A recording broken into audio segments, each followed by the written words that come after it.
though he knew they would all die, every last Alve, before they saw that land where the rivers came upon the hills.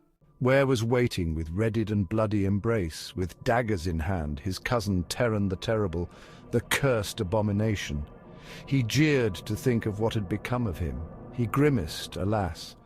Ambition, the great seductress, led some far astray. It whispered promises of power and glory, but often left them lost in the shadows of their own desires. Although Terron was only ever a piece moving in this, the game of the great and terrible Barbarian. Magic had its cruel artists, but none like that evil tormentor Brutus. He was a poet, breathing into life things hitherto unfathomable. They were all pieces, thrown into play, reared forth by that dark hand unseen. He frowned. Surely God too in this had tact, was most wise. To believe, to fight on into the fray, was to say, thought the Duke, that surely he too, the merciful Lord of heaven's fires in the stars above, was playing in this game.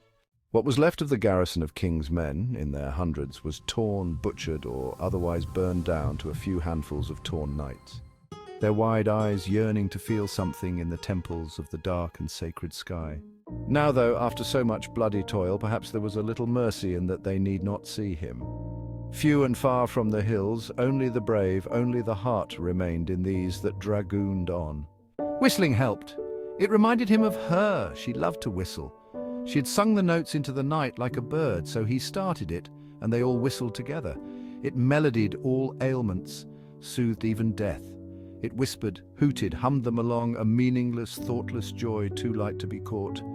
Even the dying hummed. He frowned. The music inside spoke of the best of us in our darkest places, thought the Duke. To bring solace to the screams, the roars, the failing hands of friends, the shadows, the bodies left long and dark upon their backs as on they went.